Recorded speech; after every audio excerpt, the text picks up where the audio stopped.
Let's get started with the federal indictment of New York City Mayor Eric Adams. Yesterday, a 57-page indictment was unsealed, charging Mayor Adams with bribery, solicitation of illegal foreign campaign contributions, wire fraud, and conspiracy to commit wire fraud. Most of the indictment centers on the Turkish community and Turkish businessmen who allegedly exerted influence on the mayor. More specifically, the feds say Adams received luxury travel and other benefits from a Turkish official and later pressured the New York City Fire Department to open a Turkish consulate building without a fire inspection in exchange. The indictment alleges illegal activity going all the way back to 2014 when Adams was Brooklyn Borough president. Here's a snippet of the charges in the indictment. Check this out on this full screen. For nearly a decade, Adams sought and accepted improper valuable benefits such as luxury international travel, including from wealthy foreign business people and at least one Turkish government official seeking to gain influence over him, end quote. Ladies and gentlemen, this indictment comes from the Southern District of New York, the same organization currently holding Sean Diddy Combs in a federal jail until his trial on sex trafficking and racketeering charges. As for Mayor Adams, here's what his attorney, Alex Spiro, said in a statement issued Thursday morning. Quote, federal agents appeared this morning at Gracie Mansion in an effort to create a spectacle again and take Mayor Adams' phone again. He has not been arrested and looks forward to his day in court.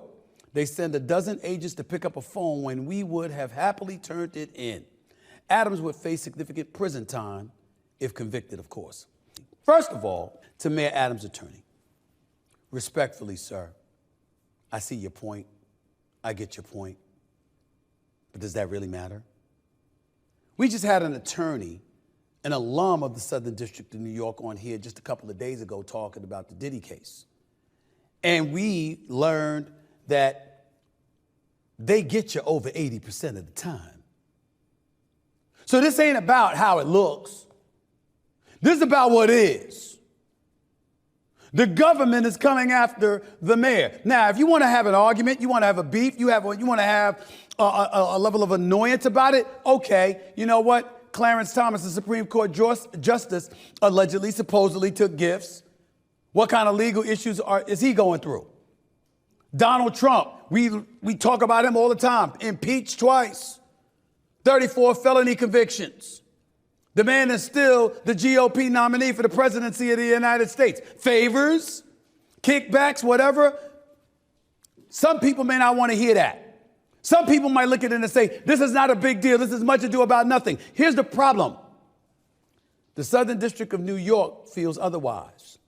As a result, the court system is going to feel otherwise, which means that the mayor could be in some trouble. It's not as definitive as Diddy in all of this, who's behind bars. It's not as definitive as that as of yet, but clearly it's one of those situations where Mayor Adams, he's in some trouble. So much so that I think one thing is safe to say, if former governor of New York, Andrew Cuomo, decides to run, as has been reported and insinuated over the last couple of weeks, if he does decide to run for mayor of New York City, I think he'd win.